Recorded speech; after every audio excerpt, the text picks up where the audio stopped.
Hello दोस्तों, मैं भोला सिंह आपका स्वागत करते हैं आपका अपने यूट्यूब चैनल भोला क्लासेज में। दोस्तों आज हम लोग पढ़ेंगे बायोलॉजी से रिलेटेड अति महत्वपूर्ण प्रश्नों को। चलिए अगला प्रश्न की ओर बढ़ते हैं।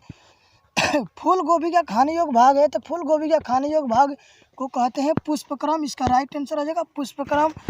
अगला क्वेश्चन की ओर बढ़ते हैं। कोशिका शब्द का निर्माण किसने किया था? तो कोशिका का खोज रॉबर्ट हुक ने किया था। इसका राइट आंसर हो जाएगा। अगला प्रश्न है कोशिका का आनुवंशिक पदार्थ क्या है? तो कोशिका का आनुवंशिक पदार्थ डीएनए पर निर्भर करता है। इसका राइट आंसर हो जाएगा ऑप्शन नंबर डीएनए। चलिए अगला नंबर है कोशिका का अध्ययन किसमें किया जाता है? तो कोशिका का अध्ययन साइटोलॉजी में किया जाता है। इसका राइट आंसर हो जाएगा साइटोलॉजी। अगले क्वेश्चन की ओर बढ़ते हैं। पौधों में नाइट्रोजनीकरण करते हैं, पौधों में नाइट्रोजन ग्रहण करते हैं, तो कहाँ से पौधे नाइट्रोजन को ग्रहण करते हैं? तो ये नाइट्रेट के रूप में ग्रहण करते हैं। इसका राइट आंसर हो जाएगा नाइट्रेट के रूप में। अगला क्वेश्चन की ओर बढ़ते हैं। डीएनए की खोज किया था, तो डीएनए का खोज किसने किया था? तो ये वाटसन और क्रिक ने दोनों ने मिलकर डीएनए का खोज किया था। इसका राइट आंसर हो जाएगा वाटसन एवं क्रिक। आगे बढ़ते हैं। डीएनए की इकाई है, डीएनए की इकाई किसे कहते हैं? तो न्यूक्लियोटाइड्स को कहते हैं, यानी कि डीएनए की इकाई को न्यूक्लियोटाइड्स कहते हैं। इसका राइट आंसर। मधुमेह रोग होता है, तो मधुमेह रोग कहाँ से उत्पन्न होता है हमारे शरीर में? तो ये इंसुलिन की कमी से, जो कि इंसुलिन कहाँ से स्रावित होता है? ये हमारे आंत्र से स्रावित होता है ये इंसुलिन। चलिए इसका राइट आंसर होगा इंसुलिन की कमी से मधुमेह रोग होता है। आगे की ओर बढ़ते हैं।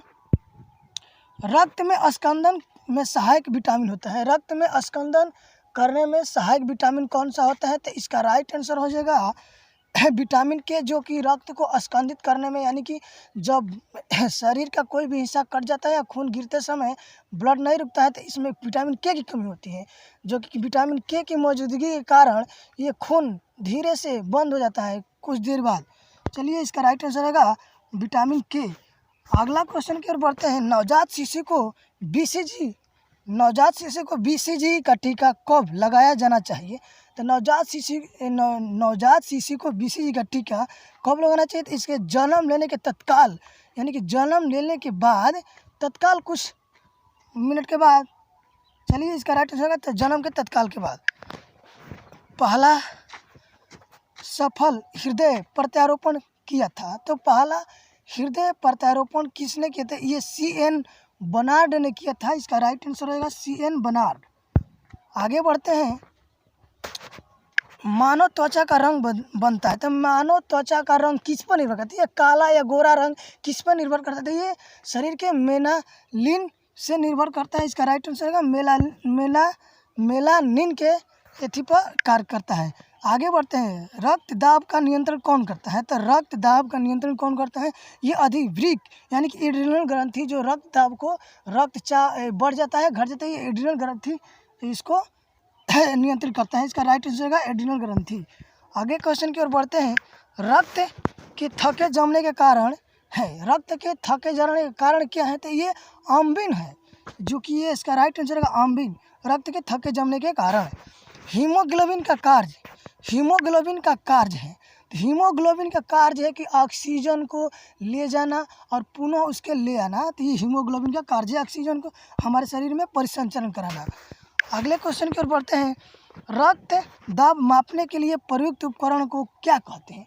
तो रक्त दाब को मापने के लिए, यानी कि जो ब्लड प्रेशर को नापा जाता है, डॉक्टर नापते हैं, उस मीटर को क्या कहते हैं? इसे कहते हैं सिफगोमैनोमीटर। इसका राइट आंसर है सिफगोमैनोमीटर, जो कि इसका राइट आंसर है। आगे बढ़ते हैं। रक्त स्कंदन में सहायक विटामिन होता है, रक्त स्कंदन में सहायक विटामिन, ये विटामिन के होता है। इसका राइट आंसर। चलिए आगे बढ़ते हैं। नवजात शिशु का बीसीजी का टीका कब लगाना चाहिए? चलिए दोस्तों ये तो कर लिए हैं हम लोग क्वेश्चन। आगे बढ़ते हैं। हाँ, इंसुलिन की खोज किसने किया था? तो इंसुलिन की खोज बैंटिंग एवं वेस्ट दोनों ने मिलकर किया था। इसका राइट आंसर है बैंटिंग एवं वेस्ट।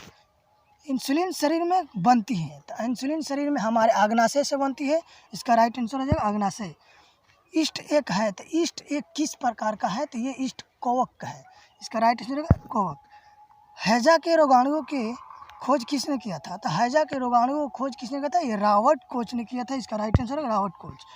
आगे क्वेश्चन की ओर बढ़ते हैं। गाजर का रंग नारंगी होता है क्योंकि गाजर का रंग नारंगी होता है क्योंकि इसमें कैरोटीन नामक विटामिन पाया जाता है। इसका राइट आंसर होगा कैरोटीन। निर्जलीकरण के दौरान आमतौर पर शरीर से किस पदार्थ की हानि पहुंचती है? यानी कि निर्जलीकरण, जब शरीर में पानी की कमी हो जाती है तो इसमें किस हम पदार्थ की हानि पहुंचती है? तो ये सोडियम क्लोराइड यानी कि NaCl की हानि पहुंचती है। चलिए आगे। गोल कृमि एक मानव परजीवी है। गोल कृमि एक मानव परजीवी है। इसका राइट आंसर हो जाएगा गोल कृमि एक मानव परजीवी है जो क्षुद्रांत में पाया जाता है। इसका राइट आंसर क्षुद्रांत, हमारे शरीर में जो क्षुद्रांत आता है इसमें पाया जाता है। इसका राइट आंसर। आगे, टीनिया सीलियम परजीवी के रूप में रहता है। हमारे शरीर में टीनिया सीलियम कहाँ रहता है? तो इसका राइट आंसर है हमारे आंत में ये मौजूद रहता है, टीनिया सीलियम। अगला क्वेश्चन बढ़ते हैं।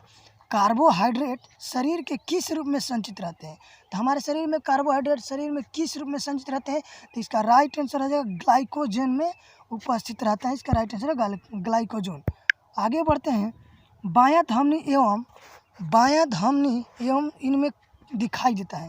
बायां धमनी चाप में दिखाई देता है। तो बायां धमनी जो कि फीमेल में होता है ये स्तनपायियों में पाया जाता है बायां धमनी। महारंध्र जो एक द्वारक है कहाँ का? तो महारंध्र जो एक द्वारक ये कहाँ का है? तो ये हमारे शरीर के कपाल के भाग का है महारंध्र। इसका राइट आंसर है कपाल। मलेरिया मादा एनफ्लूएंजा से फैलता है, इसकी खोज किसने किया था? तो मलेरिया मादा एनफ्लूएंजा से फैलता है, इसका खोज किसने किया था? तो ये रोनाल्ड ड्रप ने किया था। तो मलेरिया मादा एनफ्लूएंजा का खोज रोनाल्ड रॉस ने किया था। इसका राइट आंसर हो जाएगा।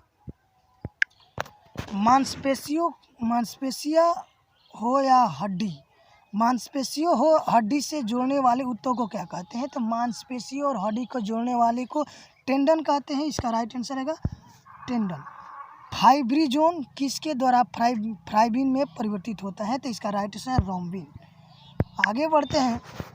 साइनाइड विषाक्तता के कारण सेकंडों में मृत्यु हो जाती है। तो साइनाइड विषाक्तता के कारण सेकंडों में मृत्यु होती है। इसमें क्या मौजूद रहता है? तो ये कार्डियो अरेस्ट यानी कि हृदय को अस्मंजित कर देता है, ये हृदय को ही बंद कर देता है, इसे सेकंडों में ही मृत्यु हो जाती है। इसका राइट आंसर हो जाएगा कार्डियो अरेस्ट करता है। आगे बढ़ते हैं। स्तनधारियों के रक्त में सबसे बड़ी कोशिका कौन सी होती है? तो स्तनधारी यानी कि फीमेलों में सबसे बड़ी कोशिका कौन होती है? ये इसका राइट आंसर हो जाएगा मोनोसाइट्स।